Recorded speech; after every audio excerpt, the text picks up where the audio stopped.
네, 추석 연휴 정치권 소식 짚어보겠습니다. 김진전 중앙일보 논설위원, 김창룡 서울과학종합대학원 대학교 석좌교수 나오셨습니다. 두 분 어서 오십시오. 안녕하세요. 예, 이번 추석에 안부 인사만큼 많이 건네는 말이 아프면 안 된다, 다치면 안 된다 이런 말인 것 같습니다. 그만큼 의료 대란에 대한 우려가 참 큰데 관련해서 여야의 행보부터 짚어보겠습니다.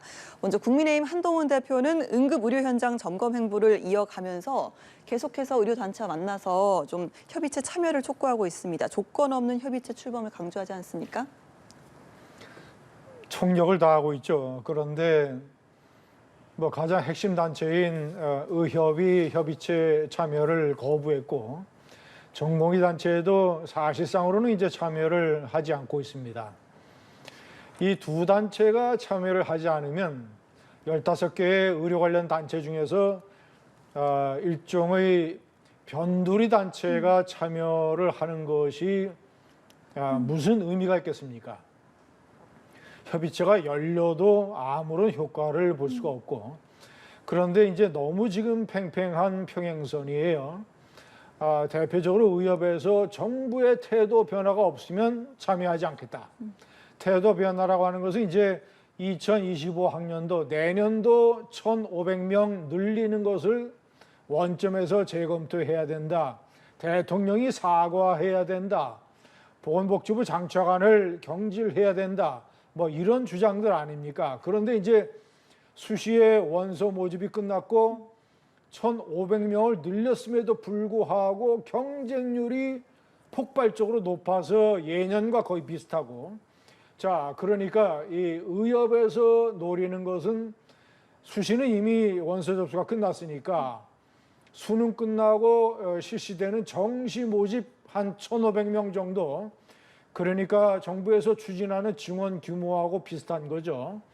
정시 모집을 하지 않으면 증원을 하지 않는 것처럼 되는 것 아니냐, 이런 식의 보관을 가지고 있는 것 같은데 그것도 대단히 비현실적입니다. 이미 다 정부가 모집 요항을 다 발표하고 수험생들이 준비하고 있기 때문에 수험생들이 소송을 내면 정부가 지게 돼 있어요.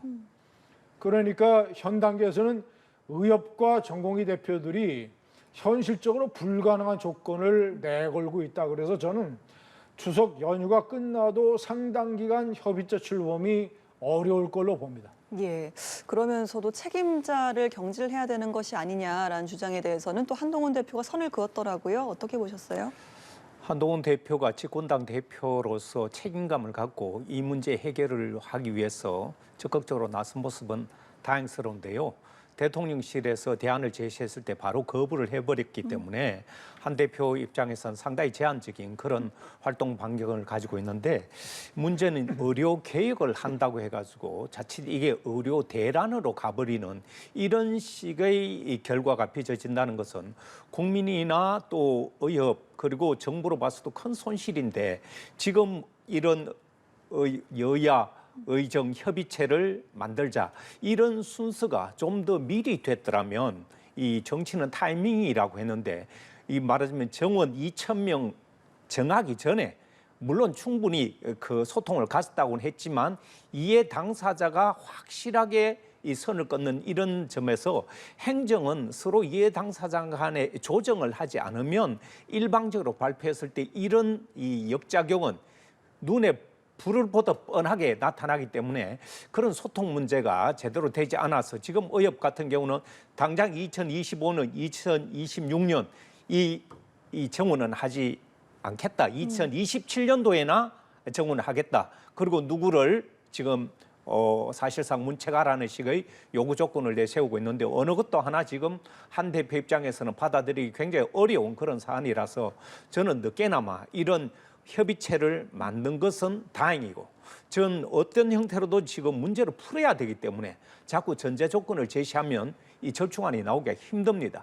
그래서 협의체 안에 들어가서 서로의 주장을 지금 늦었지만 다시 한번 얘기해 볼 그런 타이밍이다, 이런 생각을 합니다. 예, 민주당에서는 계속해서 정부 책임론으로 공세를 펼치고 있는 상황인데, 말씀하신 것처럼 2025학년도 의대 정원 조정 가능성에 대해서 정부와 의료계가 합의점을 찾지 못하고 있는 상황이고, 또 당정 간에도 온도차가 좀 있더라고요. 어떤 묘수가 없겠습니까? 지금은 묘수를 찾기가 굉장히 어렵고요. 지금 말씀하셨다시피 당정 관계도 입장이 다르다는 것이죠. 그래서 한동훈 대표가 지금 집권당의 책임자로서 이 협의체를 이끌어가고는 있지만 지금 당장 이 당정 간에도 온도차가 크기 때문에 이 문제를 책임감 있게 끌고 나갈 수 있느냐. 더군다나 지금 한동훈 대표가 절충안을 제시했는데 대통령실에서 바로 거부를 해버렸고 지금은 대통령실에서 조금 한 발 물러서서 보다 현실적이고 그리고 납득할 만한 대안을 가져오면 받아들이겠다 그런 입장이긴 하지만 한편으로는 또 입장은 바뀐 게 없다. 내년에 뽑는 것. 그런데 지금 6만 명이 수시 모집에 몰렸다고 할 정도로 보도가 나오기 때문에 지금 현 시점에서 또 다른 정책 변화를 가져오면 국민들에게 엄청난 혼란을 가져올 수 있기 때문에 저는 이 여야정 이 협의체가 한시라도 빨리 이 문제에 대해서 현실적인 대안을 제시해야 되고 그건 의협에서도 그리고 전공의 대표들도 이 문제에 대해서는 지금 시간을 끌수록 이 문제는 더 난해해지고 더 해결이 어려워지고 국민들에게 혼란만 가져올 수 있기 때문에 이 문제를 가지고 계속 주장만 하는 그런 시점은 이제 지났다고 봅니다. 네, 일단은 협의체가 만들어져야 좀 어느 정도 이야기를 해볼 수 있을 텐데 아까 말씀하셨지만 당분간은 협의체가 출범하기 어려워 보인다라고 하셨잖아요. 어떻게 보셨어요? 어려울 뿐만 아니라 제가 말씀드린 대로 이 비주류 단체들이 참여하는 협의체는 아무런 의미가 없습니다. 의협과 전공의 단체가 핵심 단체이기 때문에 이 두 단체가 참여를 해야 되고 자 이제 정부가 추석 연휴 비상 대책 기간을 2주로 설정을 했어요. 자 그런데 한 1주 정도 남았습니다. 1주가 지나고 그런데 다행히도 국민들이 크게 우려할 만한 일종의 의료 중대 사태가 아직까지 발생하지 않고 있어요. 언론에 보도되고 있는 이 세 가지 정도의 사례는 전부 다 지방에서 벌어진 겁니다. 지방에서 응급실을 찾느라고 시간이 많이 걸리고 이제 이런 몇 가지 세 사람의 환자 이런 것들은 정부의 의료개혁 방침 이전에도 지방에서 종종 발생하던 응급실 사태예요.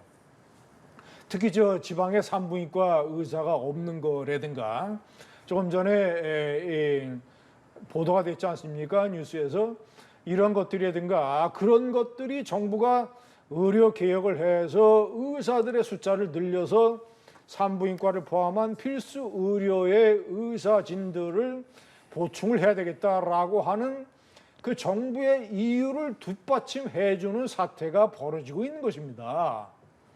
그러니까 자 바라건대는 절대로 의협이나 전공의 단체들이 쉽게 본인들의 자존심을 굽혀가면서 협의체에 참여를 하고 본인들의 주장을 굽힐 가능성이 대단히 낮은 것 같아요. 그래서 일단은 시간이 필요합니다. 추석 연휴 끝난 다음에도 상당한 시간이 걸릴 것이고 1차는 2025년 1,500명 지원하는 문제가 완전히 확정이 되고 두 번째는 국가적으로 참으로 바라고 싶은 것은 비상대책 기간이 끝난 이후라도 응급실과 관련된 중대한 의료 사태가 터지지 않기를 바라는 것이죠. 그러니까 정부와 이 국민들이 총력적으로 협조를 해서 비유하자면 지가 지금 이가 없는 상태인데 이가 없으면 잇몸으로라도 버텨야 됩니다. 버텨서 임플란트를 할 때까지 잇몸으로 버티면서 국민들이 정부를 도와주고 현재 의협과 전공의 단체들이 정부가 2026년도 이 증원 문제를 양보 협의할 수 있다고 함에도 불구하고 참석을 하지 않는 것은 그것을 공감하고 납득할 수 있는 국민이 얼마나 되겠습니까? 정부가 그런 식으로까지 양보와 타협의 여지를 밝히는데 때문에 시간이 갈수록 저는 만약에 중대한 의료 사태가 터지는 것이 상당 부분 억제되기만 한다면 시간이 갈수록 이거는 제가 판단할 때는 정부의 현재의 타협을 하겠다, 대화를 하겠다고 하는 입장이 맞고 의료계가 점점 어려워질 걸로 봅니다. 알겠습니다. 저희가 앞서 리포트로도 좀 전해드렸었는데요. 윤석열 대통령이 11월에 올 들어 세 번째 기자회견을 검토하고 있습니다. 민생 토론회도 임기 말까지 이어갈 방침입니다. 계속해서 대국민 소통 강화 행보에 나서는 모습인데요. 이 부분 어떻게 보셨습니까? 한마디로 얘기해서 만시지탄이죠. 진작 저렇게 해야 되는 거 아닙니까? 제가 여기 연합뉴스 TV에 출연을 하면서 여러 번 비판을 했는데 지난 연말서부터 올 초 특히 봄까지 지난해 10월에 강서구청장 보궐선거 참패 이후에 지난 4월에 총선 대패까지 6개월 동안 아주 최악의 불통 대통령이었어요. 기자회견을 연말 기자회견도 안 하고 연두 기자회견도 안 하고 제가 이 연합뉴스 TV에서 총선 전에 연두 기자회견 같은 데에 무제한 기자회견을 해서 김건희 여사 사건, 명품백 사건 같은 거 사과도 하고 모든 질문을 다 받아라. 최상병 사건이라든가. 예? 왜 대통령이 윤석열 대통령의 최대 특장인 당당함 이거 못 보여주고 당당하지 못하게 말이죠. 기자회견을 하지 않고 TV 앵커 대담 쪽으로 이런 식으로 이제 소극적으로 하고 해서 그런 것들이 불통 이미지를 가중시켜서 지난 4월 총선의 참패의 원인이 됐던 거 아닙니까? 그러니까 윤석열 대통령이 왜 이렇게 고시도 8번, 9번째나 고시가 사법고시가 되듯이 말이죠. 왜 이런 것도 그렇게 참패를 여러 번 당해야 겨우 깨닫느냐? 무슨 대통령이 연두 기자회견도 안 합니까? 예. 김건희 여사 몇분의 사과를 왜 총선 패배 이후에 하냐 말이에요. 그때 총선 전에 깨끗하게 사과를 하고 이런 식으로 대국민 사과를 하고 했다면 총선에서 20석은 더 얻었을 거예요. 그래서 만시지탄이지만 이제라도 열심히 대국민 기자회견을 해서 의료개혁 같은 것도 아주 솔직하고 당당하게 국민들을 설득해야 된다. 네, 만시지탄이라고 하셨지만 이제라도 대국민 소통을 강화하고 좀 접촉면을 넓혀가는 이 같은 행보는 어떻게 보셨습니까? 그런 노력이 필요하죠. 더군다나 불통 이미지가 강한 윤 대통령에게는 이런 소통의 자리가 반드시 필요한데 문제는 이런 소통의 자리, 기자회견, 또 민생 토론회 이런 걸 해도 별로 달라진 모습을 보지 못했다는 것입니다. 거기에는 윤 대통령의 진정성 이런 것을 느낄 수 없었고 국민에게 알 권리 차원에서 이 기자회견을 해도 하고 싶은 말만 하고 국민들이 정말 알고 싶은 것에 대한 제대로 된 얘기 혹은 쓴소리에 대한 답변 이런 것들이 제대로 없었기 때문에 민생 토론회 이런 것들이 상당히 한계를 가지고 있었고요. 문제는 대통령이 이런 소통의 자리에서도 현실과는 동떨어진 인식을 자주 보여서 도대체 이런 기자회견을 왜 하냐 이런 불용론까지 나왔고요. 왜냐하면 주가 조작 김 여사 문제, 명품백 문제도 아무 문제가 없는 것처럼 이렇게 얘기를 했는데 국민적인 이런 여론조사를 해보면 얼마나 문제가 많은가. 여기에 대해서 대통령은 문제가 없다는 식으로 얘기를 하니까 현실과 동떨어진 이런 인식, 그런 발언 이런 것들이 기자회견을 통해서 나오다 보니까 이런 형식적인 기자회견은 별로 도움이 못 된다.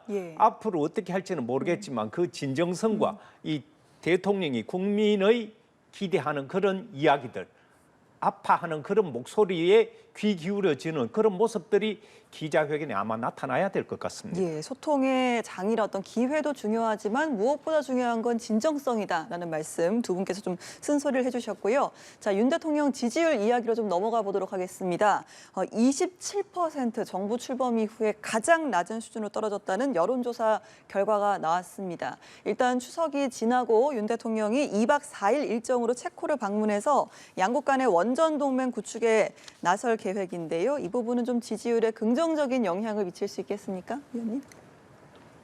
아니 별로 영향이 없을 것 같습니다. 왜냐 체코 원전이라고 하는 것은 이미 지난번에 대대적으로 다 발표가 됐잖아요. 발표가 된 것을 마무리하는 이런 단계이고 현재 지지율에 영향을 주는 것은 예를 들자면 또 다른 여론조사에서는 20%까지 떨어졌지 않습니까? 그리고 부정적인 평가를 하는 사람들이 꼽는 첫 번째 이유가 18%에 해당을 하는 의료 대란 사태 이런 거 아닙니까?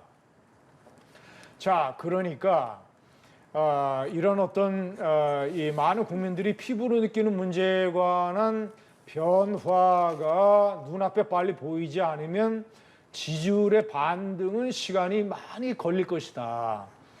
체코 원전이라든가 또는 이 건전 재정이라든가 1인당 국민소득이 일본을 추월했다든가 한 해 수출액이 한국이 일본을 따라잡는 이 기가 막힌 성과가 벌어진다든가 이런 것들, 그러니까 거시경제 지표가 괄목할 만하게 폭발적으로 좋은 이런 이 징표를 보이고 있는 것들이 그런데 국민들의 민생 경제에 별로 와닿지 않고 있다. 뒷골목 경제가 여전히 어렵고 아파트 값은 다시 뛰고 있죠. 그러니까 자영업은 자영업대로 힘들죠. 이런 상황에서 그런데 이런 것들은 미국이 이제 내일인가요? 내일 이 모레 금리 인하를 단행한다고 해도 그 물결이 한국에 와서 민생 경제를 개선시키는 데는 상당한 시간이 걸릴 것이다. 그래서 지지율 반등에는 여러 가지 장애와 시간적 어려움이 있을 것이다. 이렇게 판단합니다. 참고로 말씀드리면 조금 전에 말씀하셨던 20% 여론조사는 13일에 한국갤럽에서 발표한 여론조사라는 점 함께 말씀을 좀 드리겠습니다. 말씀을 좀 정리를 해보자면 일단은 지지율에는 큰 영향은 없을 것이고 긍정평가에 집중하는 것보다 부정평가적인 요인을 좀 털어내는 게 더 중요하다는 말씀이셨거든요. 어떻게 들으셨습니까? 저도 비슷한 생각인데요. 지금 왜 대통령이 체코 나가죠? 무슨 현안이 있습니까? 국민들은 대통령의 지금까지 해외 순방에 대해서 굉장히 부정적입니다. 어디 가든 술 사고라든가 언행 문제 이런 것이 굉장히 부정적인 보도가 많이 나왔고요. 여론 반등을 기대하기는 굉장히 저는 어렵다. 그리고 지금 당장 김 여사 문제가 많은 언론의 주요 이슈가 되고 있습니다. 지난 총선 때 김 여사가 공천 문제에 개입했다, 선거에 개입했다 이런 주장들 그리고 이 녹취록 이런 얘기들 벌써 나오고 시작했기 때문에 여기에 대한 대통령의 해명이나 혹은 사과 이런 것 없이 체코로 가게 된다면 마치 현안을 두고 도피하는 그런 모습이 되기 때문에 해외 순방을 통해 가지고 여론 반등을 기대한다는 것은 오히려 저는 역효과가 더 크지 않을까 이런 생각이 듭니다. 네, 알겠습니다. 자, 그러면 추석 연휴 정치권 소식 두 분과 함께 짚어봤습니다. 김진전 중앙일보 논설위원, 김창룡 서울과학종합대학원대학교 석좌교수와 함께 짚어봤습니다. 오늘 말씀 고맙습니다.